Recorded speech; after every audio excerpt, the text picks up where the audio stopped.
ಹೇಗೆ ಉದಯಿಸಿದವು ಅನ್ನುವುದನ್ನ ಅರ್ಥೈಸ್ಕೊಳ್ತಾ ಬಂದಿದ್ದೇವೆ. ಹಾಗೆ ವಿಶೂನ್ಯ ಲಿಂಗದಿಂದ ಮಹಾಲಿಂಗದವರೆಗೆ ಲಿಂಗ ಶಕ್ತಿಗಳು ಉದಯಿಸಿದವು. ಅವುಗಳೊಳಗಡೆ ಪ್ರಣವದಿಂದ ಅಕಾರ, ಉಕಾರ, ಮಕಾರ, ನಾದ, ಬಿಂದು, ಕಳೆಗಳ ಸಂಯೋಜನೆಯಿಂದ ಪಂಚಮಹಾಭೂತಗಳು ಪಂಚ ಸಾಧಾಕ್ಯಗಳೊಂದಿಗೆ ಉಗಮಿಸಿದನ್ನು ನೋಡಿದೆ. ಆ ಪಂಚಮಹಾಭೂತಗಳು ಮತ್ತು ಪಂಚ ಸಾಧಾಕ್ಯಗಳ ಸಂಯೋಜನೆಯಿಂದ ಸ್ಥೂಲ, ಸೂಕ್ಷ್ಮ, ಕಾರಣ ಅನ್ನುವಂತಹ ಮೂರು ರೀತಿಯಾದಂತಹ ಶರೀರಗಳನ್ನು ನಾವು ನಿನ್ನೆ ದಿನ ನೋಡಿದೆವು. ಮೂರು ಶರೀರದೊಳಗಡೆ ಇರುವಂತಹ ತತ್ವಗಳು ಯಾವುವು, ಆ ತತ್ವಗಳು ಯಾವ ರೀತಿಯಾಗಿ ಸಂಯೋಜನೆ ಹೊಂದಿ ಅಂಗ ದೇಹಿಯಾಗಿರುವಂತಹ ವ್ಯಕ್ತಿಯ ಚಟುವಟಿಕೆಗಳನ್ನ ನಿಯಂತ್ರಿಸ್ತಾ ಇದ್ದಾವು ಅನ್ನೋದನ್ನ ನಾವು ನೋಡ್ತಾ ಇದ್ದೀವಿ. ಹೀಗೆ ಪ್ರತಿಯೊಬ್ಬ ಅಂಗ ಜೀವಿಯೂ ಸಹ ಈ ರೀತಿಯಾದಂತಹ ಮೂರು ದೇಹದೊಳಗಡೆ ಮೂರು ರೀತಿಯಾದಂತಹ ಸ್ಥೂಲ, ಸೂಕ್ಷ್ಮ ಶರೀರದ ಮೂಲಕವಾಗಿ ಎಲ್ಲ ಚಟುವಟಿಕೆಗಳಿಗೆ ಅವುಗಳೊಳಗೆ ಅಡಗಿರುವಂತಹ ತತ್ವಗಳ ಕಾರಣ ಅನ್ನೋದನ್ನ ವಚನಕಾರರು ತಮ್ಮ ಅನೇಕ ವಚನಗಳಲ್ಲಿ ಆ ತತ್ವಗಳ ಕುರಿತಾಗಿ ಹೇಳ್ತಾ ಬರ್ತಾರೆ. ಆ ತತ್ವಗಳು ಸ್ಥೂಲ ಶರೀರದಲ್ಲಿರುವಂಥವು 25, ಸೂಕ್ಷ್ಮ ಶರೀರದಲ್ಲಿರುವಂಥವು 17, ಕಾರಣ ಶರೀರದಲ್ಲಿರುವಂಥವು 3. ಹೀಗೆ ಒಟ್ಟಾರೆಯಾಗಿ ಈ ತತ್ವಗಳು ವ್ಯಕ್ತಿಯ ಶರೀರವನ್ನ ನಿಯಂತ್ರಿಸ್ತಾವು ಅಂತ ಹೇಳಿ ನಿನ್ನೆ ದಿನ ನಾವು ತಾತ್ವಿಕ ವಿಚಾರಗಳನ್ನ ನೋಡಿದ್ವಿ. ಇವತ್ತು ಆ ತಾತ್ವಿಕ ವಿಚಾರಗಳಿಗೆ ಶರಣರು ಯಾವ ರೀತಿಯಾದಂತಹ ಸಾಕ್ಷೀಕರಿಸಿದ ವಚನಗಳು ಇದಾವೆ ಅನ್ನೋದನ್ನ ನೋಡೋಣ. ಇಲ್ಲಿ ಸ್ಥೂಲ ಶರೀರದಲ್ಲಿರುವಂತಹ 25 ತತ್ವಗಳಲ್ಲಿ ಕರ್ಮೇಂದ್ರಿಯಗಳು 5, ಜ್ಞಾನೇಂದ್ರಿಯಗಳು 5, ವಿಷಯಗಳು 5, ವಾಯುಗಳು 5, ಅಂತಃಕರಣಗಳು 4, ಆತ್ಮ ಅನ್ನುವಂಥದ್ದು 1, ಒಟ್ಟು 25 ತತ್ವಗಳನ್ನು ನೋಡಿದ್ದೇವೆ. ಒಂದೊಂದಾಗಿ 5 ಕರ್ಮೇಂದ್ರಿಯಗಳು ಯಾವುವು, 5 ಜ್ಞಾನೇಂದ್ರಿಯಗಳು ಯಾವುವು, 5 ವಿಷಯಗಳು ಯಾವುವು, ಹಾಗೇನೆ 5 ವಿಷಯಗಳು, 5 ವಾಯುಗಳು, 4 ಅಂತಃಕರಣಗಳು, 1 ಆತ್ಮ, ಇವುಗಳನ್ನ ಒಂದೊಂದಾಗಿ ನಾವು ನೋಡ್ತಾ ಹೋದಾಗ ನಮಗೆ ಇವು ಸ್ಥೂಲ ಶರೀರದಲ್ಲಿರುವಂತಹ ತತ್ವಗಳು ಸೂಕ್ಷ್ಮ ಶರೀರದಲ್ಲಿರುವಂತಹ ತತ್ವಗಳ ಜೊತೆಗೆ ಹೇಗೆ ಸಂಬಂಧವನ್ನು ಹೊಂದಿದಾವೆ ಅಂತ ತಿಳಿಸುವುದೇ ಸಕಿಲ. ಸ್ಥೂಲ ಶರೀರದ 25 ತತ್ವಗಳು ಸೂಕ್ಷ್ಮ ಶರೀರದ 3 ತತ್ವಗಳ ಜೊತೆಗೆ ಹೇಗೆ ಸಂಬಂಧ ಹೊಂದಿದಾವೆ ಅನ್ನೋದನ್ನು ತಿಳಿಸುವುದೇ ಅವು ಸಕಿಲಗಳು. ಹೀಗೆ ಈ 25, 17, 3 ತತ್ವಗಳು ಪರಸ್ಪರ ಸಂಬಂಧವನ್ನು ಹೊಂದಿರುವಂತದನ್ನ ಅನೇಕ ವಚನಗಳೊಳಗೆ ನಾವು ನೋಡಿದ್ವಿ.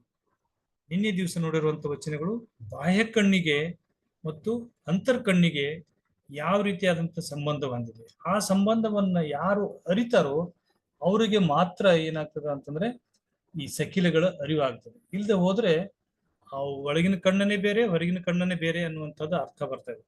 ಹಾಗೆ ಕಣ್ಣೊಳಗೆ ಕಣ್ಣು ಇದ್ದು ಕಾಣಲೇ ಕರಿಯರೇ ಅನ್ನುವಂಥ ವಿಚಾರ ಅದು ವಚನಕಾರರು ಆಂತರಿಕವಾದಂಥದ್ದು ಮತ್ತು ಬಾಹ್ಯವಾದಂಥದ್ದು, ಸ್ಥೂಲವಾಗಿರುವಂಥದ್ದು, ಸೂಕ್ಷ್ಮ ಶರೀರದಲ್ಲಿರುವಂತಹ ತತ್ವಗಳ ಕುರಿತಾಗಿ ಹೇಳಿರುವಂಥದ್ದು. ಹೀಗೆ ಈ ವಚನಗಳನ್ನು ಇವತ್ತು ನೋಡ್ತಾ ಹೋದಾಗ ಅಲ್ಲಮ ಪ್ರಭುಗಳು ಈ ಒಂದು ವಚನದಲ್ಲಿ ಹೇಳ್ತಾರೆ, ಭೂತ ವೈದ್ಯರಿಂದ ಸ್ಥೂಲತನು, ಮನ ಬುದ್ಧಿ ಚಿತ್ತ ಅಹಂಕಾರದಿಂದ ಸೂಕ್ಷ್ಮತನು, ಭಾವ ಜ್ಞಾನದಿಂದ ಕಾರಣತನು, ಈ ತ್ರಿವಿಧ ಚೈತನ್ಯವಿಡಿದ ಕಾರಣ ಭೂತ ಅಂತಃಕರಣ ಭಾವ ಜ್ಞಾನಕ್ಕೆ ಸ್ವತಂತ್ರತೆ ಇಲ್ಲ. ಆ ಚೈತನ್ಯಕ್ಕೆ ಶರೀರ ಭಾವವಿಲ್ಲದಿರ್ದಡೆ ತೋರಿಕೆ ಇಲ್ಲವಾಗಿ ಆ ಚೈತನ್ಯವೇ ತನ್ನ ಲೀಲೆಯಿಂದ ಶರಣನೆನಿಸಿತ್ತು.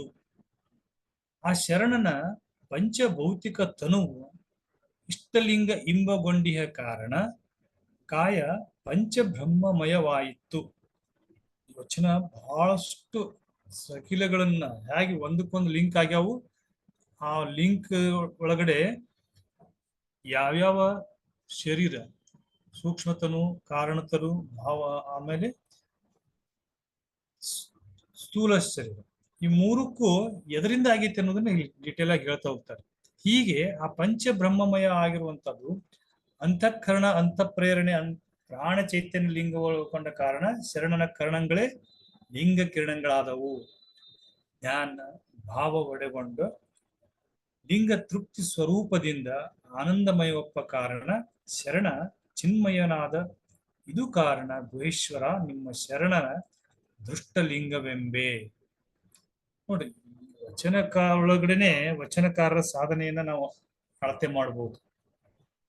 ಈ ವಚನ ಬರಿಬೇಕಾಗಿತ್ತು ಅಂದ್ರೆ, ಈ ವಚನವನ್ನು ಹೇಳಬೇಕಾಗಿತ್ತು ಅಂದ್ರೆ, ಅಲ್ಲಮ ಪ್ರಭುಗಳು ಈ ಮೂರೂ ಶರೀರವನ್ನ ಅನುಭವಿಸಿ, ಈ ಮೂರೂ ಶರೀರವನ್ನ ಏಕೀಭವಿಸಿ ಇರುವಂತವ್ರಿಗೆ ಹೇಳ್ತಾರೆ, ನಿಮ್ಮ ಶರಣನ ದೃಷ್ಟಲಿಂಗವೆಂಬೆ. ಅಂದ್ರೆ ಕಣ್ಣಿಗೆ ಕಾಣ್ತಾ ಇರುವಂತಹ ಲಿಂಗ ಅಂತ.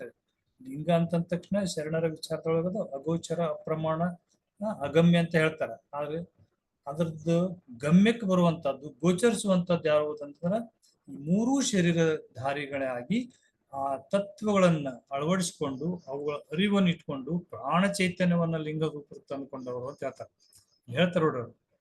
ಭೂತ ವೈದ್ಯದಿಂದ ಸ್ಥೂಲತನು ಅಂದ್ರೆ ಭೌತಿಕವಾಗಿರುವಂತಹದ್ದು ಸ್ಥೂಲತನು, ಮನ ಬುದ್ಧಿ ಚಿತ್ತ ಅಹಂಕಾರದಿಂದ ಉಂಟಾಗಿರುವಂತಹದ್ದು ಸೂಕ್ಷ್ಮತನು, ಭಾವಜ್ಞಾನದಿಂದ ಕೂಡಿರುವಂಥದ್ದು ಕಾರಣತನು. ಇಲ್ಲಿ ಈ ಮೂರು ತನುಗಳನ್ನ ಮೂರು ರೀತಿಯಾದಂತಹ ಲಿಂಗಗಳಿಗೆ ಹೋಲಿಕೆ ಮಾಡಿರೋದನ್ನು ನಿನ್ನೆ ದಿನ ನಾವು ನೋಡಿದೆವು. ಸ್ಥೂಲ ತನುವಿಗೆ ಇಷ್ಟಲಿಂಗ, ಸೂಕ್ಷ್ಮ ತನುವಿಗೆ ಪ್ರಾಣಲಿಂಗ, ಕಾರಣ ತನುವಿಗೆ ಭಾವಲಿಂಗ ಅಂತೇಳಿ. ಹೀಗೆ ಅವುಗಳೊಳಗೆ ಭಾವಜ್ಞಾನಕ್ಕೆ ಸ್ವತಂತ್ರತೆ ಇಲ್ಲ ಅಂತ ಹೇಳ್ತಾರೆ. ಅಂದ್ರೆ ಕಾರಣ ಶರೀರ ಇಂಡಿಪೆಂಡೆಂಟ್ ಆಗಿ ಇರಕ್ಕಾಗಲ್ಲ. ಆ ಕಾರಣ ಶರೀರ ಇರಬೇಕಾಗಿತ್ತಪ್ಪ ಅಂತಂದ್ರೆ ಅದಕ್ಕೆ ಯಾವುದು ಸೂಕ್ಷ್ಮ ಶರೀರನು ಬೇಕು ಮತ್ತು ಸ್ಥೂಲ ಶರೀರ ಬೇಕು.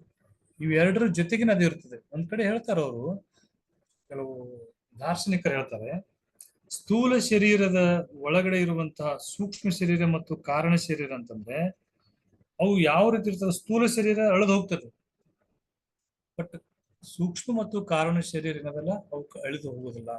ಸೂಕ್ಷ್ಮ ಶರೀರ ಮತ್ತು ಕಾರಣ ಶರೀರ ಇಂಡಿಪೆಂಡೆಂಟ್ ಆಗಿರೋದಕ್ಕೆ ಸಾಧ್ಯ ಇಲ್ಲ, ಸ್ಥೂಲ ಶರೀರ ಜೊತೆಗೇನೆ ಇರ್ತದೆ. ಹಾಗೆ ಒಂದು ಹಾವು ತನ್ನ ಪೊರೆಯನ್ನ ಹೊಸ್ತಾ ಆಗ್ತದೋ ಆ ಕಳಚಿದ ಪೊರೆಯನ್ನೇ ನಾವು ಇಲ್ಲಿ ಸ್ಥೂಲ ಶರೀರ ಅಂತ ಹೇಳಿ ಹೋಲಿಕೆ ಮಾಡ್ತೇವೆ. ಹೀಗೆ ಆ ಚೈತನ್ಯಕ್ಕೆ ಶರೀರ ಭಾವವಿಲ್ಲದಿದ್ದಡೆ ತೋರಿಕೆ ಇಲ್ಲವಾಗಿ ಆ ಚೈತನ್ಯವೇ ತನ್ನ ಲೀಲೆಯಿಂದ ಶರಣನೆನಿಸಿತ್ತು. ಅದು ಇನ್ನರ್ ಎನರ್ಜಿ ಅಂತ. ಆ ಒಳಗಡೆ ಇರುವಂತಹ ಎನರ್ಜಿನೇ ಅದಕ್ಕೆ ಚೈತನ್ಯ ಹೇಳ್ತಾರೆ.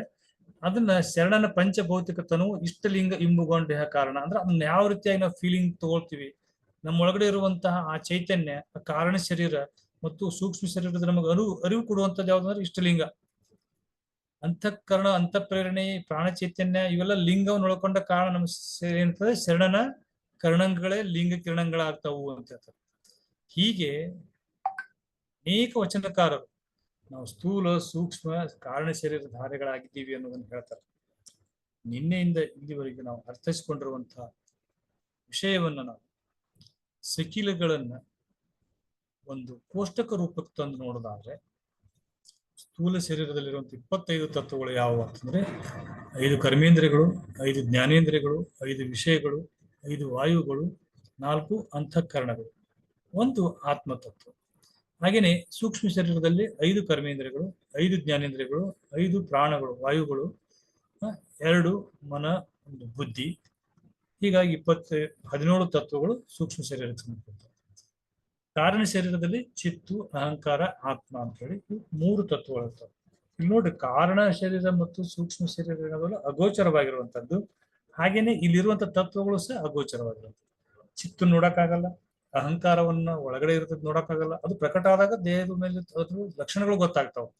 ಹಾಗೇನೆ ಆತ್ಮನು ಅಂತರಂಗದ ಇರ್ತದೆ, ಅದನ್ನು ನೋಡಕ್ಕಾಗಲ್ಲ. ಆದ್ರೆ ಇಲ್ಲಿ ಸ್ಥೂಲ ಶರೀರದಲ್ಲಿರುವಂತವನು ಒಂದು ಆತ್ಮತತ್ವ ಅಂತ ಬರ್ತೈತೆ. ಈ ಆತ್ಮದ ಅರಿವನ್ನು ನಾವು ಮಾಡ್ಕೋಬಹುದು. ಈಗ ಆತ್ಮಜ್ಞಾನಿಗಳಾಗಿದ್ದಾರೆ ಅಂತ ಹೇಳುವಂತದ್ರೊಳಗಿರುವಂತಹ ಆತ್ಮನೇ ಅದು ಸ್ಥೂಲ ಶರೀರದಲ್ಲಿ. ಹಾಗಾಗಿ ಈ ಆತ್ಮ ಅನ್ನುವಂಥದ್ದು ಇಲ್ಲಿ ಭೌತಿಕ ಅಂತ ತೋರಿಸ್ತಾರೆ, ಇಲ್ಲಿ ಅಭೌತಿಕ ಅಂತ ತೋರಿಸ್ತಾರೆ. ಈ ಎರಡು ದ್ವಂದ್ವದಿಂದನೇ ಏನಾಗಿದೆಪ್ಪ ಅಂತಂದ್ರ ನಮ್ಮ ಭಾರತೀಯ ಆಧ್ಯಾತ್ಮಿಕ ಪರಂಪರೆ ಒಳಗಡೆ ದ್ವೈತ ಮತ್ತು ಅದ್ವೈತ ಅನ್ನುವಂಥ ಎರಡು ಕಾನ್ಸೆಪ್ಟ್ ಹುಟ್ಟೋದಕ್ಕೆ ಕಾರಣ ಆಗಿರುವಂಥದ್ದು ಇದೇ ಒಂದು ಕಾರಣ. ಇವತ್ತು ನಾವು ಸೈಂಟಿಫಿಕ್ ಆಗಿ ನೋಡಕ್ ಹೋದಾಗೂ ಸಹ ಆತ್ಮ ಅನ್ನುವಂಥದ್ದು ಮ್ಯಾಟರ್ ಏನೋದು, ಅದು ಮ್ಯಾಟರ್ ಅಲ್ಲ ಅಂತ ಹೇಳಿ ಕಾರಣ ಶರೀರದ ತಂದು ಸೇರಿಸ್ತಾರೆ. ಹೌದು, ಆತ್ಮ ಅನ್ನುವಂಥದ್ದು ಒಂದು ಮ್ಯಾಟರ್ ಆಗ್ತದೆ, ಯಾಕಂದ್ರೆ ಅದು ಆತ್ಮದ ಮೂಲಕವಾಗಿಯೇ ಈ ಮೇಲಿರುವಂತ ಎಲ್ಲಾ 5 ತತ್ವಗಳು ಏನಪ್ಪಾ ಅಂತಂದ್ರ ಆಕ್ಟಿವೇಟ್ ಆಗಿರ್ತಾವು. ಯಾವುದೇ ಆಕ್ಟಿವೇಟ್ ಆಗ್ಬೇಕಾಗಿತ್ತಂದ್ರೆ ಅದಕ್ಕೊಂದು ಏನಾದ್ರೂ ಒಂದು ಪ್ರಚೋದನೆ ಬೇಕು. ಹೇಳ್ತಾರಲ್ಲ, ಹೊರಗಿನ ಬಲಪ್ರಯೋಗವಾಗುತ್ತೆ ಹೊರತು ಯಾವುದೇ ವಸ್ತು ಚಲಿಸುವುದಿಲ್ಲ ಅಂತ ಹೇಳಿ ನ್ಯೂಟನ್ ಮೊದಲೇ ನಿಯಮ ಹೇಳ್ತದೆ. ಹೊರಗಿನ ಬಲಪ್ರಯೋಗ ಆಗ್ಬೇಕಂದ್ರೆ ಒಂದು ಯಾವುದೋ ಒಂದು ಫೋರ್ಸ್ ಅದ್ರ ಮೇಲೆ ಹಾಕಿದಾಗ ಅದು ಚಲಿಸ್ತೈತಿ. ಹಾಗೆ ನಾವೆಲ್ಲ ಭೂಮಿ ಮೇಲೆ ಇರುವಂತ ಎಲ್ಲಾ ಸಕಲ ಜೀವರಾಶಿಗಳು, ಎಲ್ಲಾ ಗ್ರಹ ನಕ್ಷತ್ರಗಳು ಅವೆಲ್ಲ ಸುತ್ತಬೇಕು, ಅದ್ರೊಳಗಡೆ ಬೆಳಿಬೇಕು, ಅವೆಲ್ಲ ಹಿಗ್ತಾ ಇದ್ದಾವು, ದೂರ ದೂರ ಸರಿತಾ ಇದ್ದಾವ ಅಂದ್ರೆ ಯಾವುದೋ ಒಂದು ಫೋರ್ಸ್ ಆದ್ಮೇಲೆ ಅಪ್ಲೈ ಆಗ್ತದೆ ಅಂತ ಅರ್ಥ. ಆ ಫೋರ್ಸ್ ಅಪ್ಲೈ ಆಗ್ತಪ್ಪ ಅಂದ್ರೆ ಅದು ಫಿಸಿಕಲಿ ಇರ್ಬೋದು ಅನ್ನುವುದ ಕಾರಣಕ್ಕಾಗಿ ವಿಜ್ಞಾನ ಏನ್ ಮಾಡ್ತಪ್ಪ, ಆ ಫೋರ್ಸ್ ಸ್ಟಡಿ ಮಾಡಕ್ ಹೋಗ್ತದೆ. ಫೋರ್ಸ್ ಸ್ಟಡಿ ಮಾಡಕ್ ಹೋದಾಗ ಅದ್ರೊಳಗಡೆ ನಮ್ಗೆ ಏನಾಗ್ತದಪ್ಪ ಅಂದ್ರೆ ಅಟೆಮ್ಸ್ಗಳು, ಸಬ್ ಅಟಮಿಕ್ ಪಾರ್ಟಿಕಲ್ಸ್ಗಳು, ಕ್ವಾರ್ಕ್ಗಳು, ಹೀಗೆ ಅದನ್ನ ಪಾರ್ಟ್ಸ್ ಮಾಡಿ ನೋಡ್ದಾಗ ಹೋದಾಗ ಈ ಶಕ್ತಿ ಅನ್ನುವಂಥದ್ದು, ಈ ಆತ್ಮತತ್ವ ಅನ್ನುವಂಥದ್ದು ಅದು ಫಿಸಿಕಲಿ ಆಗಿ ಪ್ರೂವ್ ಮಾಡಕ್ ಹೋಗ್ತಾ ಇದ್ದಾರೆ. ಈ ಸ್ಥೂಲ ಶರೀರದಲ್ಲಿರುವಂತಹ ತತ್ವ ಆತ್ಮ ಅನ್ನುವಂಥದ್ದು ಮತ್ತು ಕಾರಣ ಶರೀರದ ತತ್ವ ಆತ್ಮ ಅನ್ನುವಂಥದ್ದು ಒಂದೇನೋ ಅಥವಾ ಭಿನ್ನೋ ಅನ್ನೋದ್ರ ಬಗ್ಗೆ ಇನ್ನೂ ಸಹ ಸಂಶೋಧನಾತ್ಮಕವಾಗಿ ಅದರ ಬಗ್ಗೆ ಚರ್ಚೆ ನಡೀತಾ ಇದೆ. ಬಹುಶಃ ಇದ್ರ ಕುರಿತಾಗಿ ನಮ್ಮ ಭಾರತೀಯ ದಾರ್ಶನಿಕ ಪದ್ಧತಿ ಒಳಗಂತ ಹೇಳ್ತಾನೆ, ಕೇವಲ ವಚನಕಾರರ ಅಂತನಲ್ಲ, ದಾರ್ಶನಿಕ ಪರಂಪರೆ ಒಳಗಡೆ ಆತ್ಮತತ್ವವನ್ನವರು ಅದು ಅವಿನಾಶಿ ಅಂತ ಕರೀತಾರೆ. ಅದು ನಾಶ ಮಾಡಕ್ ಆಗೋದಿಲ್ಲ ಅಂತ ಹೇಳ್ತಾರೆ. ಅದು ನಿತ್ಯ ನಿರಂಜನವಾಗಿರ್ತೈತಿ, ಯಾವಾಗ್ಲೂ ಎಲ್ಲಾ ಕಡೆ ಇರ್ತೈತಿ, ಅದು ಬದಲಾವಣೆ ಹೊಂದೋದಿಲ್ಲ. ಒಂದು ದೇಹ ಅಳದು ಹೋದ್ರೂ ಆತ್ಮ ಅಳಿವಿಲ್ಲ ಅಂತ ಹೇಳ್ತಾರೆ. ಹಾಗಾಗಿ ಈ ಆತ್ಮತತ್ವ ಅನ್ನುವಂಥದ್ದು ಅದು ಸ್ಥೂಲ ಶರೀರದಾಗ ಭೌತಿಕವಾಗಿದ್ರೆ ಕಾರಣ ಶರೀರದೊಳಗ ಅಭೌತಿಕವಾಗಿರ್ತದೆ. ಉಳಿದಂತೆ ಇವೆಲ್ಲ ಈ ಕರ್ಮೇಂದ್ರಗಳು, ಜ್ಞಾನೇಂದ್ರಗಳನ್ನು ನೋಡೋಣ. ಇಲ್ಲಿ 5 ವಾಯುಗಳು ಸ್ಥೂಲ ಶರೀರದಲ್ಲಿ, 5 ವಾಯುಗಳು ಸೂಕ್ಷ್ಮ ಶರೀರ ಇರ್ತವೆ. ಇವೆರಡು ಸೇರಿಸಿ 10, ಅವಕ್ಕೆ ದಶವಾಯುಗಳು ಅಂತ ಕರೀತಾರೆ. ಅವುಗಳ ಬಗ್ಗೆನೂ ಒಂದೊಂದು ವಿವರವಾಗಿ ನೋಡೋಣ. ಇದಿಷ್ಟು ಈ ಮೊದಲ ಸಕೀಲಗಳು ಅಂತಂದ್ರೆ ಈ 3 ಶರೀರಕ್ಕೆ ಸಂಬಂಧಪಟ್ಟಂತಹ ಈ ತತ್ವಗಳು. ಇವು 3 ಶರೀರಕ್ಕ ಇವೆಲ್ಲ ತತ್ವಗಳು 5 ಅದಾವ ಅಂದ್ಮೇಲೆ 5 ಇರೋದಕ್ಕೆ ಕಾರಣ ಏನಾಗಿರ್ಬೋದು ಅಂದ್ರೆ, ಮಾನವನ ಶರೀರ ಉಂಟಾಗಿರೋದೇ ಈ ಪಂಚಮಹಾಭೂತಗಳಿಂದ. ಈ ಪಂಚಮಹಾಭೂತಗಳಿಂದನೇ ಶರೀರ ಉಂಟಾಗೈತಿ ಅಂತಂದ್ಮೇಲೆ ಹಾಗಾದ್ರೆ ಆ 5 ತತ್ವಗಳು ಇರೋದಕ್ಕೋಸ್ಕರವಾಗಿನೇ ಏನಾಗಿದೆಪ್ಪ ಅಂತಂದ್ರ ಇಲ್ಲಿವರೆಗೆ ನಮಗೆ 5 ತತ್ವಗಳ ಮೂಲಕವಾಗಿನೇ ಸೃಷ್ಟಿ ಒಳಗಿರುವಂತ ಎಲ್ಲ ಜೀವರಾಶಿಗಳು, ಕೇವಲ ಮನುಷ್ಯ ಅಂತನಲ್ಲ, ಎಲ್ಲವೂ ಸಹ ಈ 5 ತತ್ವಗಳನ್ನ ಹೊಂದಿದ್ದಾವು ಅಂತ ಹೇಳ್ತಾರೆ. ಆ ಕಾರಣಕ್ಕಾಗಿ ಈ 5 ತತ್ವಗಳನ್ನ ನಾವು ನೋಡ್ತಾ ಹೋದ್ರೆ ಅಂದ್ರೆ ನಿಜವಾಗಿಯೂ ಸಹ 5 ತತ್ವಗಳು ಇದ್ದವ ಅಥವಾ 5ಕ್ಕಿಂತಲೂ ಹೆಚ್ಚು ತತ್ವಗಳು ಏನಾದ್ರೂ ಇದ್ದುವ ಅನ್ನೋದನ್ನ ನಾವು ನೋಡ್ತಾ ಹೋದ್ರೆ ಪಂಚಮಹಾಭೂತಗಳಿಂದನೇ ದೇಹ ಹುಟ್ಕೊಂಡಿದೆ, ಸೃಷ್ಟಿ ಆಗಿದೆ ಅಂತೇಳಿ ನಾವು ಹೇಳ್ತೀವಿ ಅಂದ್ಮೇಲೆ ಆ ಪಂಚಮಹಾಭೂತಗಳನ್ನು ನಾವು ಈಗ ನೋಡೋಣ.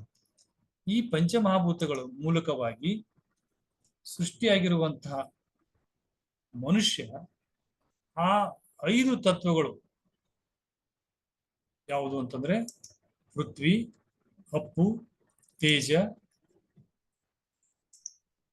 ಆಕಾಶ ಅಂತ ಹೇಳ್ತೀವಿ. ಹೀಗೆ ಆ 5 ತತ್ವಗಳನ್ನು ನಾವು ಇವತ್ತು ಈಗ ನಾವು ನೋಡೋಣ.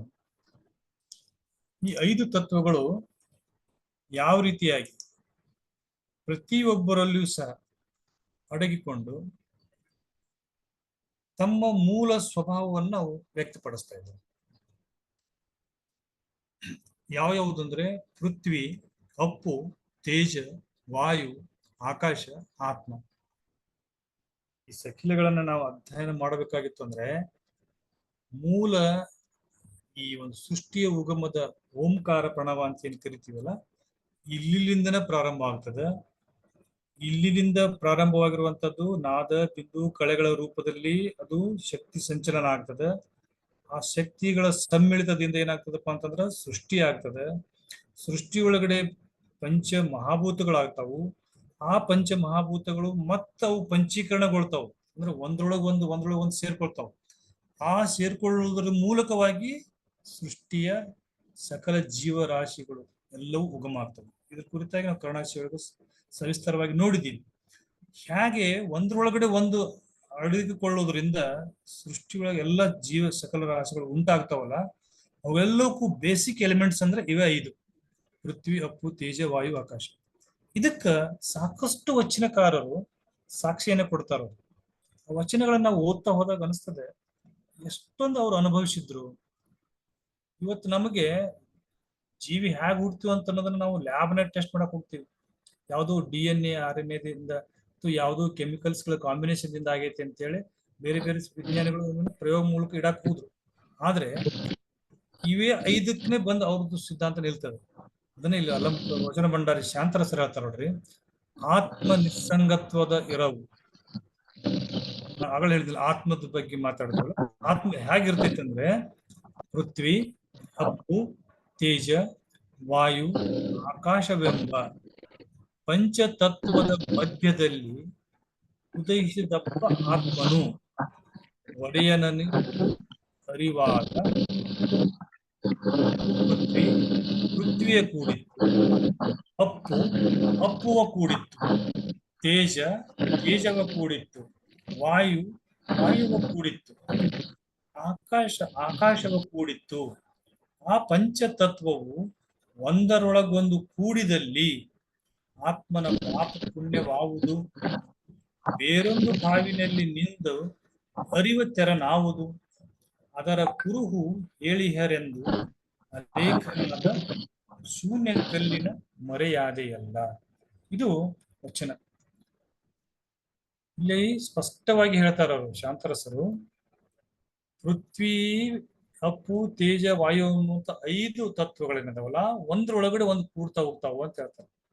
ಇನ್ನು ಕರುಣಾಶಿಗಳು ಬಹಳ ಸವಿಸ್ತರವಾಗಿ ನೋಡಿ ನಾವು. ಯಾಕಂದ್ರೆ 5 ತತ್ವಗಳು ಪೃಥ್ವಿ ಜೊತೆ ಕೂಡಿದಾಗ ಏನಾಗ್ತದೆ, ಪೃಥ್ವಿ ಅಪ್ಪನ ಜೊತೆ ಕೂಡಿದಾಗ ಏನಾಗ್ತೈತಿ, ಪೃಥ್ವಿ ತೇಜನ ಜೊತೆ ಕೂಡಿದಾಗ, ಅಥವಾ ಪೃಥ್ವಿ ವಾಯು ಜೊತೆ ಕೂಡಿದಾಗ, ಪೃಥ್ವಿ ಆಕಾಶ ಜೊತೆ ಕೂಡಿದಾಗ, ಹೀಗೆ ಒಂದೊಂದು ಜೊತೆ ಒಂದು ಕೂಡೋದ್ರಿಂದ ಕರ್ಮೇಂದ್ರಿಯಗಳು, ಜ್ಞಾನೇಂದ್ರಿಯಗಳು, ವಿಷಯಗಳು, ದೇವತೆಗಳು ಉಗಮ ಆಗ್ತದ. ಅವುಗಳು ಯಾವ ರೀತಿ ಸೃಷ್ಟಿ ಆಗ್ತಾವ, ಅವುಗಳು ನಮ್ಮ ಅಂಗದೊಳಗಡೆ ಯಾವ ರೀತಿ ತಾವುಗಳು ಪ್ರಕಟಗೊಳ್ತಾವ ಅನ್ನೋದನ್ನ ನೋಡಿದೀವಿ. ಅದನ್ನೇ ಇಲ್ಲಿ ಅವರು ಹೇಳ್ತಾ ಹೋಗ್ತಾರೆ. ಅಂದ್ರೆ ಪ್ರತಿಯೊಬ್ಬರ ಅಂಗನ ಅಥವಾ ಪ್ರತಿಯೊಂದು ಆತ್ಮಕ್ಕೆ ಈ 5 ತತ್ವಗಳ ಪಂಚೀಕರಣದಿಂದನೇ ಜೀವಿಯ ಉಗಮ ಆಗಿದೆ, ಜೀವಿಯ ಸಕಲ ಚಟುವಟಿಕೆಗಳಿಗೆ ಕಾರಣ ಆಗಿದೆ. ಇಲ್ಲಿ ಅಲ್ಲಮ ಪ್ರಭುಗಳು ಬಹಳ ಸವಿಸ್ತರವಾಗಿ ಎಲ್ಲಿಂದ ನಿರಾಲಂಬ ಸ್ಥಿತಿಲಿಂದ ಹಿಡಿದು ಜೀವಿಗಳು ಉಗಮದವರೆಗೆ ತಗೊಂಡ್ಬರ್ತಾರೆ. ಸಹಜದಿಂದ ನಿರಾಲಂಬವಾಯಿತು, ನಿರಾಲಂಬದಿಂದ ನಿರಾಳವಾಯಿತು, ನಿರಾಳದಿಂದ ನಿರವಯವಾಯಿತು, ನಿರವಯದಿಂದ ಅನಾದಿಯಾಗಿತ್ತು, ಅನಾದಿಯಲ್ಲಿ ಮೂರ್ತಿಯಾದನೊಬ್ಬ ಶರಣ. ನಾನು ಹೇಳಿದೆ, ಶರಣ ಅಂದ್ರೆ ವ್ಯಕ್ತಿಗತ ಅಲ್ಲ, ಅದು ಒಂದು ಆತ್ಮ. ಆ ಶರಣನ ಮೂರ್ತಿಯಿಂದ ಸದಾಶಿವನಾದ, ಆ ಸದಾಶಿವನ ಮೂರ್ತಿಯಿಂದ ಶಿವನಾದ, ಆ ಶಿವನ ಮೂರ್ತಿಯಿಂದ ರುದ್ರನಾದ, ಆ ರುದ್ರನ ಮೂರ್ತಿಯಿಂದ ವಿಷ್ಣುವಾದ, ಆ ವಿಷ್ಣುವಿನ ಮೂರ್ತಿಯಿಂದ ಬ್ರಹ್ಮನಾದ, ಆ ಬ್ರಹ್ಮನ ಮೂರ್ತಿಯಿಂದ ಆದವು ಸಕಲ ಜಗತ್ತುಗಳೆಲ್ಲ. ಇವರೆಲ್ಲ ನಮ್ಮ ಗುಹೇಶ್ವರನ ಕರಸ್ಥಲದ ಹಂಗಿನಲ್ಲಿ ಹುಟ್ಟಿ ಬೆಳೆದರು ಅಂತ ಹೇಳ್ತಾರೆ. ಸಾಕಿದು ಒಂದು ವಚನ ಇಡೀ ನಮ್ಮ ಸೃಷ್ಟಿಯ ಉಗಮದ ಹಂತವನ್ನ ಎಳೆ ಎಳೆಯಾಗಿ ಬಿಚ್ಚಿಡುವಂತದ್ದು. ಅಖಿಲಗಳ ಅಧ್ಯಯನ ಮಾಡಿದಾಗ ಈ ವಚನ ನಮಗೆ ಅರ್ಥ ಆಗ್ತೈತೆ. ಯಾಕಂತಂದ್ರೆ ನಾನು ಪ್ರಾರಂಭದಲ್ಲಿ ಹೇಳಿದ್ದೀನಿ, ಸೃಷ್ಟಿಯ ಉಗಮ ಪ್ರಾರಂಭದಲ್ಲಿ ಯಾವ ರೀತಿ ಆಗಿತ್ತು ಅಂತಂದ್ರೆ ಅದು ಸಹಜ ಸ್ಥಳದಿಂದ ಪ್ರಾರಂಭವಾಗಿತ್ತು. ಆಮೇಲೆ ನಿರಾಲಂಬಕ್ಕೆ ಬಂತು, ನಿರಾಲಂಬದಿಂದ ನಿರಾಳಕ್ಕೆ ಬಂತು, ನಿರಾಳದಿಂದ ನಿರವಯದಿಂದ ಅನಾದಿ. ಇಲ್ಲಿ ತನಕ ಏನು ಬಂದಿತ್ತಲ್ಲ ಇದೆಲ್ಲವೂ ಸಹ ಅಗೋಚರವಾಗಿರುವಂತದ್ದೇ. ಅಂದ್ರೆ ಶಕ್ತಿಯ ಸಂಚಲನ, ಶಕ್ತಿ ಅದು ರೆಪ್ಲಿಕೇಶನ್ ಆಗ್ತಾ ಇರುವಂತದ್ದು, ಶಕ್ತಿ ಡೆವಲಪ್ಮೆಂಟ್ ಸ್ಟೇಜಸ್ ಎಲ್ಲ. ಇಲ್ಲಿಂದ ಶರಣ ಅಂತಂದ ತಕ್ಷಣ ಅಲ್ಲಿ ಫಿಸಿಕಲಿ ಆಗಿ ಸೃಷ್ಟಿ ಉಗಮ ಆಯ್ತು ಅಂತ ಅರ್ಥ. ಅಂದ್ರೆ ಬಿಗ್ ಬ್ಯಾಂಗ್ ಥಿಯರಿ ಸ್ಟಾರ್ಟ್ ಆಯ್ತು, ಅಥವಾ ನಮ್ದು ತಾತ್ವಿಕ ವಿಚಾರದೊಳಗೆ ಹೇಳ್ಬೇಕಂದ್ರೆ ಮಹಾಲಿಂಗದ ಉಗಮ ಆಯ್ತು ಅಂತ ಅರ್ಥ. ಶರಣ ಅನ್ನೋದು ಮಹಾಲಿಂಗದಿಂದನೇ ಸ್ಟಾರ್ಟ್ ಆಗ್ತೈತಿ. ಸದಾಶಿವ ಬರ್ತದೆ, ಆಮೇಲೆ ಶಿವ ಬರ್ತದೆ, ಆಮೇಲೆ ರುದ್ರ ಬರ್ತದೆ, ಆಮೇಲೆ ವಿಷ್ಣು ಬರ್ತೈತೆ, ಆಮೇಲೆ ಬ್ರಹ್ಮ ಬರ್ತೈತೆ. ನಾನು ಹೇಳಿದ್ದೀನಿ, ಶಿವ, ರುದ್ರ, ವಿಷ್ಣು, ಬ್ರಹ್ಮ ಅನ್ನುವಂಥದ್ದು ಇವತ್ತು ನಮ್ಮ ಪೌರಾಣಿಕ ಕಲ್ಪನೆಯ ದೇವರುಗಳಲ್ಲ. ಆ ಶಬ್ದದ ಮೂಲ ಅರ್ಥನೇ ಏನಪ್ಪಾ ಅಂದ್ರೆ, ಒಂದು ಹಂತದೊಳಗ ಶಕ್ತಿ ಯಾವ ಕಾರ್ಯವನ್ನ ನಿರ್ವಹಿಸ್ತದೆ ಆ ಕಾರ್ಯಕ್ಕೆ ಅನುಗುಣವಾಗಿ ಶರಣರು ಕೊಟ್ಟಿರುವಂತಹ ಪದ, ಅಥವಾ ಶರಣರಿಗಿಂತಲೂ ಪೂರ್ವದಲ್ಲಿ ನೀವು ವೇದ ಆಗಮದೊಳಗೆ ತೆಗೆದು ನೋಡಿದಾಗ ಈ ಪದಗಳಿಗೆ ಅರ್ಥ ಏನಿರ್ತದೆ ಅಂತಂದ್ರೆ, ಅವು ಯಾವ ಕಾರ್ಯಕ್ಕೆ ಅವು ಸೀಮಿತ ಆಗ್ಯಾವಲ್ಲ ಆ ಕಾರ್ಯದ ಮೇಲೆ ಅವುಗಳ ಹೆಸರನ್ನು ಬಂದಿದೆ. ಇಲ್ಲಿ ನೋಡಿ, ಬ್ರಹ್ಮ ಅಂತ ಅನ್ನುವಂಥದ್ದು ಇದು ಪೃಥ್ವಿ ತತ್ವಕ್ಕೆ ಬರ್ತದೆ. ಪೃಥ್ವಿ ಕಾರ್ಯ ಏನು? ಸೃಷ್ಟಿಸುವುದು, ಹುಟ್ಟಿಸುವಂತದ್ದು. ಹುಟ್ಟಿಸೋದಕ್ಕೆ ಅದಕ್ಕೆ ಬ್ರಹ್ಮ ಅಂತ ಕರೆದು. ಪೃಥ್ವಿ ಮೇಲೆ ನೋಡಿ, ಒಂದು ಕಾಳು ಹಾಕಿ ಒಂದು ಬೀಜ ಹಾಕಿಬಿಟ್ರೆ ಅದು ಎಷ್ಟೋ ಲಕ್ಷ ಗಟ್ಟಲೆ ಮತ್ತೆ ತನ್ನಂತ ಬೀಜವನ್ನು ಮಾಡಿ ಕೊಡ್ತದೆ. ಇಲ್ಲಿ ಈ ಒಂದು ಕಾರ್ಯವನ್ನು ನಿರ್ವಹಿಸ್ತಾ ಇರುವಂತ ಶಕ್ತಿಗೆ ಬ್ರಹ್ಮ ಅಂತ ಕರೆದ್ರು. ಬ್ರಹ್ಮ ಅಂತಂದ ತಕ್ಷಣ ಅವೇ ನಾಲ್ಕು ತಲೆ ಇದ್ಕೊಂಡು ಕಿರೀಟ ಹಾಕೊಂಡು ವಜ್ರ ವೈರೂಢ ಹಾಕೊಂಡಿರುವಂತ ಒಂದು ಕಾಲ್ಪನಿಕ ಚಿತ್ರಕ್ಕೆ ಬ್ರಹ್ಮ ಅಂತ ಶರಣರು ಕರೆದಿಲ್ಲ. ವೇದ ಉಪನಿಷತ್ ಕಾಲದಲ್ಲೂ ಅದನ್ನ ಆ ಕಲ್ಪನೆಯಿಂದ ಬ್ರಹ್ಮನ್ನು ಕರೆದಿಲ್ಲ. ಈ ಪುರಾಣಗಳೇನು ಬಂದುವಲ್ಲ ಇವುಗಳ ಮಧ್ಯದಲ್ಲಿ ಈ ಪುರಾಣದೊಳಗ ಸಾಕಾರಕ್ಕೆ ತರಬೇಕಾಯ್ತು ಶಕ್ತಿಯ ರೂಪವನ್ನ. ಸಾಕಾರಕ್ಕೆ ತರುವತ್ನಾಗ ಏನಾಯ್ತಪ್ಪ ಅಂತಂದ್ರೆ ಅವುಗಳಿಗೊಂದು ರೂಪ ಕೊಟ್ರು. ಯಾಕಂದ್ರೆ ಜನಸಾಮಾನ್ಯರಿಗೆ ಅಗೋಚರವಾದಂತಹದ್ದು ಮತ್ತು ಈ ರೀತಿಯಾದಂತಹ ಅವ್ಯಕ್ತ ಪಡಿಸಕ್ ಆಗದಿರುವಂತ ವಿಚಾರಗಳನ್ನ ಅರ್ಥೈಸ್ಬೇಕಾಗಿತ್ತಲ್ಲ, ಅದಕ್ಕೆ ಮೂರ್ತಿ ರೂಪ ಇದ್ರೆ ಸರಳ ಆಗ್ತದ ಅಂತ ಹೇಳಿ ಬಹುಶಃ ಆ ಮೂರ್ತಿ ರೂಪ ಕೊಟ್ಟು ಪುರಾಣ ಒಳಗ ಬ್ರಹ್ಮ, ವಿಷ್ಣು, ರುದ್ರ ಒಂದೊಂದು ರೀತಿಯಾದ ಕ್ಯಾರೆಕ್ಟರ್ ಸಂಬಂಧಪಟ್ಟಂಗ ಒಂದು ಶೇಪ್ ಕೊಟ್ರು. ಅವನ್ನ ನಾವು ಹಿಡ್ಕೊಂಡ್ಬಿಟ್ಟಿವಿ ಹೊರತಾಗಿ ಅದರ ಆಚೆಯ ಭಾವವನ್ನು ಬಿಟ್ಬಿಟ್ಟು. ಅದರ ವಚನಗಳೊಳಗ ಆ ಭಾವ ಇಲ್ಲ. ಯಾವುದು ನಾವು ಈಗ ತಿಳ್ಕೊಂಡಲ್ಲ ಅದು ಇಲ್ಲ. ಅದು ಮೂಲದ ಆಶಯಕ್ಕೆ ಅನುಗುಣವಾಗಿ ಅದಾವೆ. ನೋಡಿ, ವಿಷ್ಣು ಅಂತಂದಾಗ ಅಪ್ಪು ತತ್ವಕ್ಕೆ ಸಂಬಂಧಪಟ್ಟಿದ್ದು. ಅಪ್ಪು ಅಂದ್ರೆ ಏನು? ನೀರು. ವಿಷ್ಣು ಎಲ್ಲಿರ್ತಾನಂದ್ರೆ ನಾರಾಯಣ ಅಂತ ಕರಿತೀವಿ ಇನ್ನೊಂದು ಹೆಸರು. ನಾರಾಯಣ ಅಂತಂದ್ರೆ ಸಮುದ್ರ, ಸಾಗರ, ನೀರು. ಸಮುದ್ರದ ಮೂಲಕವಾಗಿ ನಿರ್ವಹಿಸಿ ಜೀವಿಗಳ ಉಗಮಕ್ಕೆ ಹೆಲ್ಪ್ ಮಾಡುವಂತ ಶಕ್ತಿ ಅದು. ಅದಕ್ಕೆ ಅದು ವಿಷ್ಣು ಅಂತ ಕರೆದ್ರು. ತೇಜಕ್ಕೆ ಸಂಬಂಧಪಟ್ಟಿದ್ದು ರುದ್ರ ಅಂತ ಕರೆದ್ರು. ತೇಜ ಅಂದ್ರೆ ಬೆಂಕಿ. ರುದ್ರನ ನಾವು ಅದಕ್ಕೆ ಹೇಳ್ತೀವಿ ಉರಿಗಣ್ಣು ಅಂತ ಹೇಳಿ. ಬೆಂಕಿ ಏನು ಕಾರುವಂತದ್ದು ಅಂದ್ರೆ ಈ ಪಂಚಮಹಾಭೂತಗಳೊಳಗ ತೇಜಕ್ಕೆ ಒಡೆಯ ಅಂದ್ರೆ ತೇಜವನ್ನ ನಿಯಂತ್ರಿಸುವಂತವ ಅಥವಾ ತೇಜವನ್ನ ಉತ್ಪಾದನೆ ಮಾಡುವಂತ ಶಕ್ತಿ ಇರುವಂತ ಒಂದು ಶಕ್ತಿಗೆ ನಾವು ಅಲ್ಲಿ ರುದ್ರ ಅಂತ ಕರೆದ್ರು. ಶಿವ ಅಂತಂದ್ರೆ ವಾಯು. ವಾಯು ಅಂತಂದ್ರೆ ಅದ್ರ ಸಾಂಕೇತಿಕವಾಗಿ ಏನ್ ಮಾಡಿದ್ರಪ್ಪ ಅಂದ್ರೆ ವಾಯುವನ್ನ ಲಕ್ಷಣಕ್ಕೆ ಕೊಡೋದಕ್ಕೋಸ್ಕರವಾಗಿ ಒಂದ್ ಕಡೆ ಹೇಳ್ತಾರೆ ಅಕ್ಕಮಾದೇವಿ, ಮಧುರ ಗುಣವಾಗಿ ಇರುವೆ ಬಲ್ಲದು, ವಾಯು ಗುಣವ ಸರ್ಪ ಬಲ್ಲದು ಅಂತೇಳಿ. ಅಂದ್ರೆ ಸರ್ಪವನ್ನ ವಾಯುವಿನ ಸಂಕೇತವಾಗಿಟ್ರು. ವಾಯುವನ್ನ ಅಂದ್ರೆ ಸರ್ಪವನ್ನ ಧಾರಣೆ ಮಾಡಿದ ಒಂದು ಶಿವನ ಮೂರ್ತಿ ರೂಪಕ್ಕೆ ತಂದುಕೊಟ್ಟು ಶಿವನ ಹಿಂಗ ಅಂತ ಹೇಳಿದ್ರು. ಅವೆಲ್ಲ ಅಮೂರ್ತವಾದಂತ ವಿಚಾರಗಳ ಮೂರ್ತಿಗೆ ತಂದಾಗ ಆಗಿರುವಂತ ಒಂದು ಅವಾಂತರಗಳು. ಹೀಗೆ ಶಿವ ಅಂತಂದಾಗ ಅದು ವಾಯುಗೆ ಸಂಬಂಧಪಟ್ಟದ್ದು. ಸದಾಶಿವ ಅಂದಾಗ ಆಕಾಶಕ್ಕೆ ಸಂಬಂಧಪಟ್ಟಂಥದ್ದು. ಯಾಕಂದ್ರೆ ಅದು ಆಕಾಶವನ್ನ ನಾವು ತೋರ್ಸಕ್ಕಾಗಲ್ಲ, ಅದಕ್ಕೆ ಸದಾಶಿವನ ಅನ್ನುವಂಥ ಪದವನ್ನು ಟಂಕಿಸಿದ್ರು. ಹೀಗೆ ಅಲ್ಲಿಂದ ಈ ಪಂಚಮಹಾಭೂತಗಳ ಉಗಮಕ್ಕದಿಂದನೇ ಇಲ್ಲಿ ಹೇಳ್ತಾರೆ ಕೊನೆಗೆ ಆ ಬ್ರಹ್ಮನ ಮೂರ್ತಿಯಿಂದ ಆದವು ಸಕಲ ಜಗತ್ತುಗಳೆಲ್ಲ. ಎಲ್ಲ ಸಕಲ ಜಗತ್ತುಗಳು ಎಲ್ಲ ಮನುಷ್ಯರಷ್ಟೇ ಅಂತಲ್ಲ, ಎಲ್ಲಾ ಜೀವಿಗಳು ತಗೊಳ್ರಿ, ಎಲ್ಲಾ ಪಶು ಪಕ್ಷಿಗಳು ತಗೊಳ್ರಿ, ಸಸ್ಯಗಳು ತಗೊಳ್ರಿ, ಅವುಗಳೆಲ್ಲರಲ್ಲೂ ಸಹ ಇವೇ 5 ತತ್ವಗಳು ಅದಾವು. ಈ 5 ತತ್ವಗಳ ಜೊತೆಗೆ ಆತ್ಮ ಅನ್ನುವಂಥದ್ದು 6ನೇ ತತ್ವ ಸೇರಿಸ್ತಾರೆ. ಆವಾಗ ಅದಕ್ಕ ಜೀವ ಕಳೆ ಬರ್ತದೆ. ಇವೆಲ್ಲ ಪೃಥ್ವಿ, ಅಪ್ಪು, ತೇಜ, ವಾಯು, ಆಕಾಶ ನಿರ್ಜೀವ ತತ್ವ. ಆತ್ಮ ಯಾವಾಗ ಎಂಟರ್ ಆಗುತ್ತಲ್ಲ ಅವಾಗ ಜೀವ ತತ್ವ ಬರ್ತದೆ. ಅವಾಗ ಜೀವಿ ಅಂತ ಅನಿಸ್ಕೊಳ್ತೈತಿ. ಬಹಳ ಅದ್ಭುತವಾದಂತ ಒಂದು ವಿಚಾರಗಳನ್ನ ನಮ್ಮ ವಚನಕಾರರು ಸೆರೆ ಹಿಡಿದು ನಮ್ಗೆ ಕೊಟ್ಟಿದ್ದಾರೆ. ನಾವು ಅವ್ರು ಕೊಟ್ಟ ಭಾವದಾಗ ವಚನವನ್ನು ನೋಡ್ಲೇ ಇಲ್ಲ. ಅದಕ್ಕೋಸ್ಕರವಾಗಿನೇ ಸಕಿಲಗಳು ಅಂತೇಳಿ ಮಾಡಿದ್ರೇನೋ ಅಂತ ಅನಿಸದು. ಅವುಗಳು ಸಂಬಂಧದ ಅರಿತುಕೊಳ್ಳಲಿ ಅಂತ ಹೇಳಿ ಹೇಳ್ತಾರೆ ಇಲ್ಲಿ ಚಂದಿಮರಸರು. ಏನೆಂದನಲಿಲ್ಲದ ಮಹಾಗಣವು ತನ್ನ ಲೀಲೆಯಿಂದ ತಾನೇ ಸ್ವಯಂಭು ಲಿಂಗವಾಯಿತು. ಆ ಲಿಂಗದಿಂದಾಯಿತು ಶಿವಶಕ್ತ್ಯಾತ್ಮಕದಿಂದಾದುದು ಆತ್ಮ, ಆತ್ಮನಿಂದಾದುದು ಆಕಾಶ, ಆಕಾಶದಿಂದಾದುದು ವಾಯು, ವಾಯುವಿನಿಂದಾದುದು ಅಗ್ನಿ, ಅಗ್ನಿಯಿಂದಾದುದು ಅಪ್ಪು, ಅಪ್ಪುವಿನಿಂದಾದುದು ಪೃಥ್ವಿ, ಪೃಥ್ವಿಯಿಂದಾದುದು ಸಕಲ ಜೀವವೆಲ್ಲ, ಇವೆಲ್ಲ ನಿಮ್ಮ ನೆನವು ಮಾತ್ರದಿಂದ ಆದವು ಶಿಮ್ಮುಲಿಗೆಯ ಚನ್ನರಾಮ ಅಂತ. ನೋಡ್ರಿ, ಹಾಗೆ ವಚನ ಓದಿದ್ರೆ ನಮ್ಗೆ ಅರ್ಥನೇ ಆಗ್ತಿದ್ದಿಲ್ಲ, ಏನೋ ಒಂದು ಹೈರಾರ್ಕಿ ಇದೆ ಅಂತ ಅನಿಸುತ್ತೆ. ಈಗ ಎಷ್ಟು ಸ್ಪಷ್ಟ ಆಗ್ತದೆ ಸಕಿಲೆಗಳ ಹಿನ್ನೆಲೆಯಿಂದ ಇದನ್ನು ಓದ್ತಾ ಹೋದ್ರೆ. ಇದಕ್ಕೊಂದು ಇಂಟರ್ಲಿಂಕ್ ಇದಾವೆ ನೋಡ್ರಿ ಇವು. ಇದನ್ನ ಸ್ವಲ್ಪ ನಾವು ವೈಚಾರಿಕ ಮತ್ತು ವೈಜ್ಞಾನಿಕ ನೆಲೆಗಟ್ಟು ನೋಡಿದಾಗ 100% ಸತ್ಯವಾದಂತ ಮಾತುಗಳೇ ಇದೆ. ಪೃಥ್ವಿ ಅಪ್ಪುವಿನಿಂದ ಉಂಟಾಯ್ತು ಅಂತ ಹೇಳ್ತಾರೆ. ಪೃಥ್ವಿ ಅಂತಂದ್ರೆ ನಾವ್ ಇವತ್ತು ನೋಡುವಂತ ನೆಲ ಅಂತ ಅರ್ಥೈಸ್ಕೊಳ್ಬಾರ್ದು ನಾವು. ಪೃಥ್ವಿ ಅನ್ನುವಂಥದ್ದು ಘನ ವಸ್ತುಗಳು ಇರುವಂತವು. ಈ ಎಲ್ಲಾ ಘನ ವಸ್ತುಗಳಿಗೆ ನಾವು ಪೃಥ್ವಿ ಅಂತ ಅರ್ಥ ಬರುವಂತ ಕೊಟ್ಟಿದ್ದಾರೆ ಅವರು. ಪೃಥ್ವಿ ಅಂದ್ರೆ ಭೂಮಿ ಅಂತ ಅರ್ಥ ಮಾಡ್ಕೊಂಡು ಅದನ್ನ ಸಂಕುಚಿತಗೊಳಿಸುವಂತಲ್ಲ. ಎಲ್ಲ ಘನ ಪದಾರ್ಥಗಳು, ಎಲ್ಲ ನಕ್ಷತ್ರಗಳು, ಗ್ರಹಗಳು ಎಲ್ಲವೂ ಘನ ಏನಿರ್ತಾವಲ್ಲ, ಕಲ್ಲು, ಮಣ್ಣು, ಇಟ್ಟಿಗೆ ಏನಿದ್ರು ಎಲ್ಲವೂ ಸಹ ಪೃಥ್ವಿ ಅಂತ ಬರ್ತದೆ. ಇವುಗಳು ಎದರಿಂದ ಉಗಮ ಆಗುವಪ್ಪ ಅಂದ್ರೆ ಅಪ್ಪುವಿನಿಂದ ಆದವು ಅಂತ ಹೇಳ್ತಾರೆ. ಆ ಜ್ವಾಲಾಮುಖಿ ಒಳಗಡೆ ಘನೀಕರಿಸಿದಾಗ ಏನಾಯ್ತುಪ್ಪ ಅಂತಂದ್ರ ಘನ ವಸ್ತುಗಳು ಭೂಮಿ ಮೇಲೆ ಬಂದಿದ್ದಾವೆ.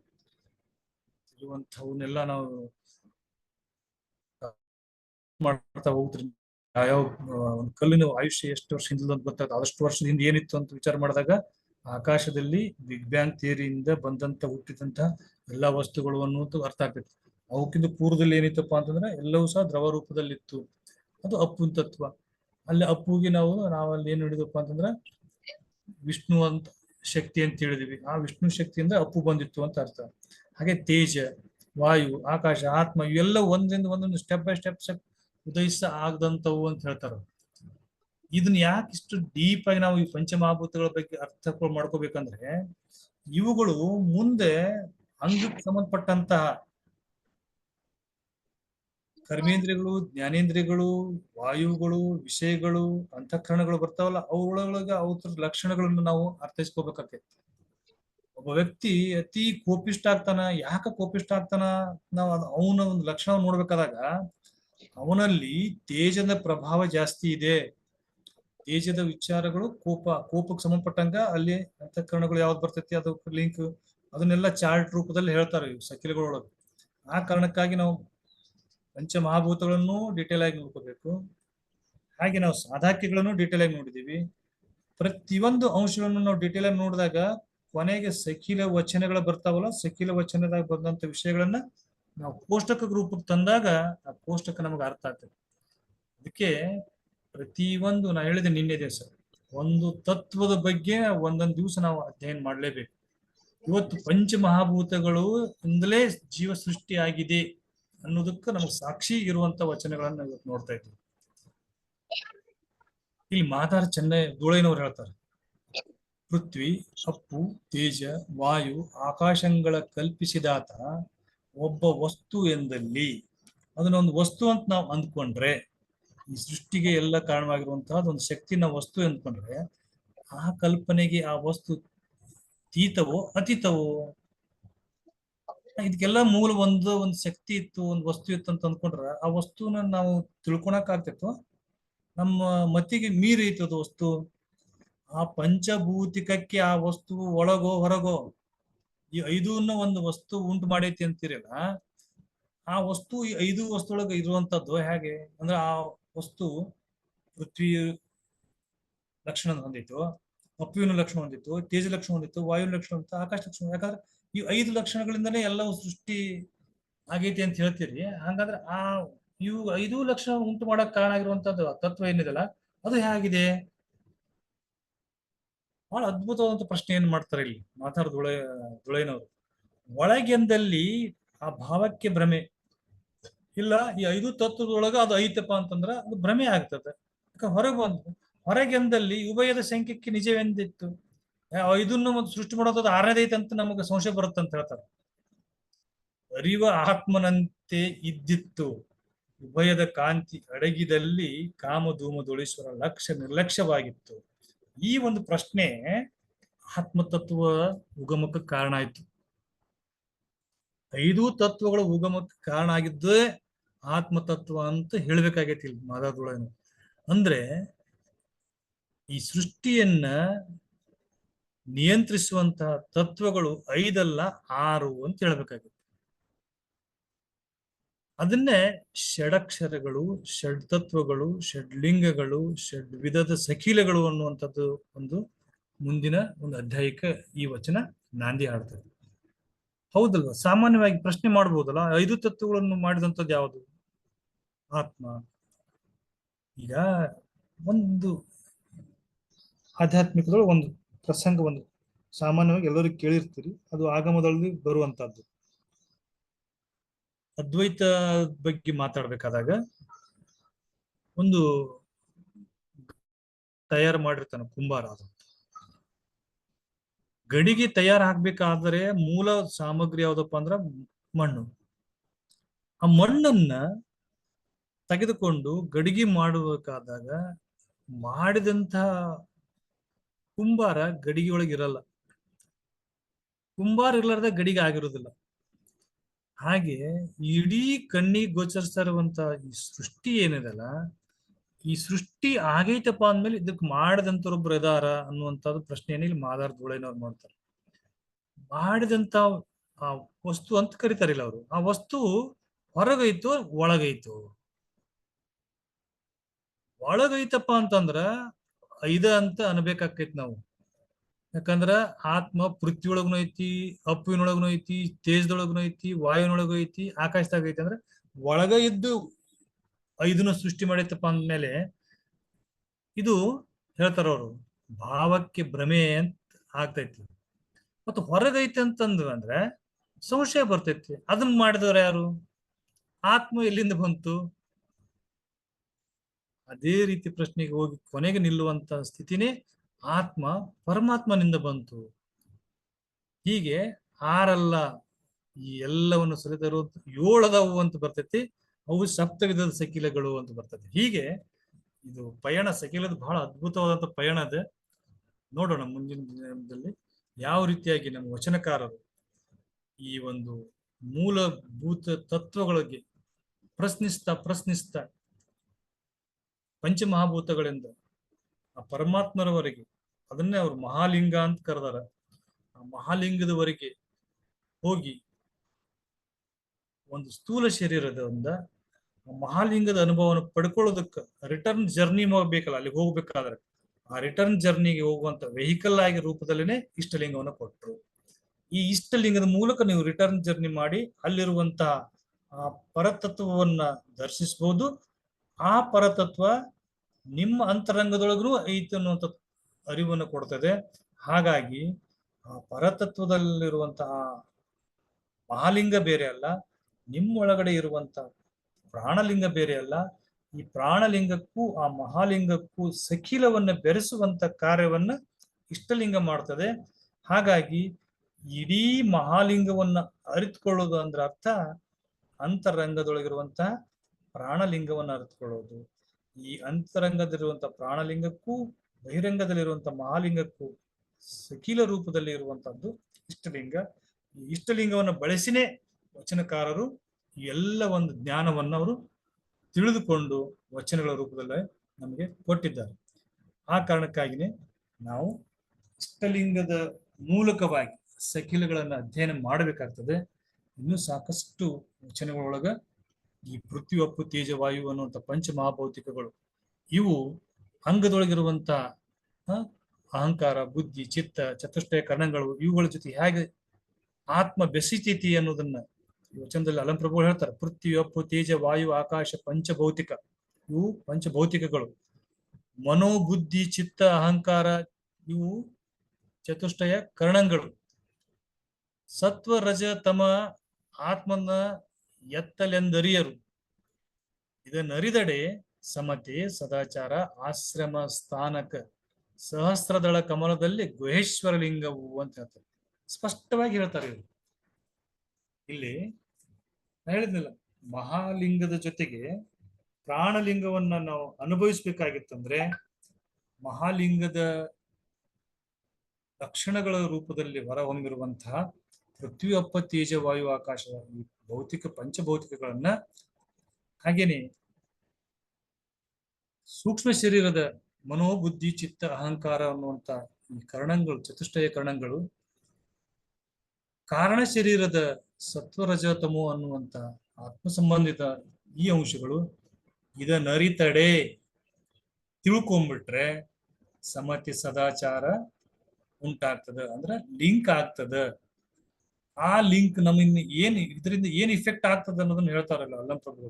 ಸಹಸ್ರದಳ ಕಮಲದಲ್ಲಿ ಗುಹೇಶ್ವರ ಲಿಂಗವು ಅಂದ್ರೆ ಅರಿವಾಗ್ತದೆ. ಗುಹೇಶ್ವರ ಲಿಂಗವು ಅಂತಂದ್ರೆ ನಾವು ಮಹಾಲಿಂಗ ಅಂತ ಅರ್ಥ ಮಾಡ್ಕೊಂಡು, ಆ ರೀತಿಯಾಗಿ ಈ ಪಂಚಮಹಾಭೂತಗಳನ್ನ ನಾವು ಸರಿಯಾಗಿ ಅರ್ಥೈಸ್ಕೋಬೇಕು. ಈ ಪಂಚಮಹಾಭೂತಗಳು ನಮ್ಮ ಅಂಗದೊಳಗಡೆ ಯಾವ ರೀತಿಯಾಗಿ ಬೆರೆತು ಏನೇನು ಕಾರ್ಯವನ್ನು ನಿರ್ವಹಿಸ್ತಾವೆ, ಆ ಕಾರ್ಯವನ್ನ ತಿಳ್ಕೊಬೇಕಾಗಿತ್ತಪ್ಪ ಅಂತಂದ್ರೆ ಪ್ರಾರಂಭದಲ್ಲಿ ನಾವು ಮಾಡುವಂತ ಆ ಕರ್ಣ ಯಾವುದು, ಕರ್ಮೇಂದ್ರಿಯಗಳು ಯಾವುವು, ಜ್ಞಾನೇಂದ್ರಿಯಗಳು ಯಾವುವು ಅನ್ನೋದು ಮೂರು ಶರೀರಕ್ಕೆ ಸಂಬಂಧಿಸಿ ತಿಳಿದುಕೊಂಡಾಗ ನಮಗೆ ನಿಜವಾದಂತಹ ಈ ಸಖಿಲೆಗಳು ಅಂದ್ರೆ ಪಂಚಮಹಾಭೂತಗಳ 5 ಸಖಿಲೆಗಳು, ಆತ್ಮ ಸೇರಿ 6 ಸಖಿಲೆಗಳು, ಪರಮಾತ್ಮ ಅಥವಾ ಮಹಾಲಿಂಗ ಸೇರಿ 7 ಸಖಿಲೆಗಳು, ಇವುಗಳು ಪರಸ್ಪರ ಒಂದೊಂದು ಬೆಸೆದಾಗ 6 36 ಆದಾಗ 36 ಸಕ್ರಿಯಗಳು ಅಂತ ಬರ್ತಾವೆ. 49 ಆದಾಗ 7 ಇದ್ದಾಗ 49 ಸಕ್ರಿಯಗಳು ಅಂತ ಬರ್ತಾವೆ. 8 ಇದ್ದಾಗ 64 ಸಕ್ರಿಯಗಳು ಅಂತ ಬರ್ತಾವೆ. ಆ ಸಕ್ರಿಯಗಳನ್ನು ಯಾವ ರೀತಿಯಾಗಿ ವಚನಕಾರರು ಹೇಳಿದಾರ ಅಂತಂದ್ರೆ, ನಾವು ಆ ವಚನಗಳನ್ನ ಕೋಷ್ಟಕಕ್ಕೆ ತಗೊಂಡ್ರೆ ಕಂಬ ಸಾಲಾಗಿ 6, ಅಡ್ಡ ಸಾಲಾಗಿ 6, 6 36 ಒಳಗ ತತ್ವಗಳನ್ನು ಕೂಡಿಸ್ತಾರ. ಬಹಳ ಅದ್ಭುತವಾದಂತಹ ವಿಚಾರಗಳನ್ನ ವಚನದೊಳಗೆ ಹೇಳಿದ್ದಾರೆ. ವಚನಗಳನ್ನ ನಾಳೆ ದಿವಸ ನೋಡೋಣ. ನೋಡ್ತಾ ನಾವು ಇವತ್ತು ಅರ್ಥೈಸ್ಕೊಂಡಿರುವಂತಹದ್ದು ಪಂಚಮಹಾಭೂತಗಳಿಂದಲೇ ಜೀವ ಸೃಷ್ಟಿಯಾಗಿದೆ. ನಾನು ಹಂಗ ನನ್ನೊಳಗಡೆನೂ ಸಹ ಈ ಪಂಚಮಹಾಭೂತಗಳ ಅಂಶಗಳು ಇದ್ದಾವು. ನನ್ನೊಳಗಡೆ ಇರುವಂತ ಈ ಪಂಚಮಹಾಭೂತ ಅಂಶಗಳು ಸ್ಥೂಲ ಶರೀರಕ್ಕೂ ಇದ್ದಾವೆ, ಸೂಕ್ಷ್ಮ ಶರೀರಕ್ಕೂ ಇದ್ದಾವೆ, ಕಾರಣ ಶರೀರಕ್ಕೂ ಇದ್ದಾವೆ. ಈ ಮೂರೂ ಶರೀರದ ಮೇಲೆ ಈ ಪಂಚಮಹಾಭೂತಗಳ ಪರಿಣಾಮ ಇದೆ. ಈ ಪರಿಣಾಮವನ್ನ ಅರ್ಥೈಸ್ಕೊಂಡ್ರೆ ಅಂದ್ರೆ ಒಂದೊಂದು ಶರೀರದ ಒಂದೊಂದು ತತ್ವಗಳು ಹೇಗೆ ಒಂದಕ್ಕೊಂದು ಸಂಬಂಧಿಸಿದವು ಅನ್ನೋದನ್ನ ತಿಳ್ಕೊಳ್ಳುವಂತದ್ದೇ ಶಕೀಲಗಳಾಗ್ತದೆ. ಇವುಗಳನ್ನ ಮುಂದಿನ ದಿನ ಅಂದ್ರೆ ನಾಳೆಗೆ ಸಂಕಲನ ಮಾಡಿಕೊಂತ ಅಂದ್ರೆ ಯಾವ್ಯಾವ ತತ್ವಗಳು ಯಾವ್ಯಾವ ರೀತಿಯಾಗಿ ನಮಗೆ ಅರಿವಿಗೆ ಬರ್ತಾವ ಅನ್ನೋದನ್ನ ನೋಡೋಣ. ಇಲ್ಲಿವರೆಗೆ ಈ ಪಂಚಮಹಾಭೂತಗಳಿಂದ ಜೀವ ಸೃಷ್ಟಿ ಆಗಿದೆ ಅನ್ನುವಂತ ಈ ಸಕೀಲದ ಅಧ್ಯಾಯವನ್ನ ಅನುಭವಕ್ಕೆ ಅಣಿಗೊಳಿಸೋದಕ್ಕೆ ಅನುವು ಮಾಡಿಕೊಟ್ಟಂತ ಎಲ್ಲ ಶರಣ ತಂದೆ ತಾಯಿಗಳ ಪವಿತ್ರಾತ್ಮಕ್ಕೆ ಮತ್ತೊಮ್ಮೆ ಶರಣಗಳನ್ನು ಹೇಳ್ತಾ ಇಲ್ಲಿಗೆ ವಿಚಾರಗಳನ್ನ ಮುಗಿಸ್ತಾ ಇದ್ದೇವೆ. ಶರಣಾರ್ಥಿಗಳು.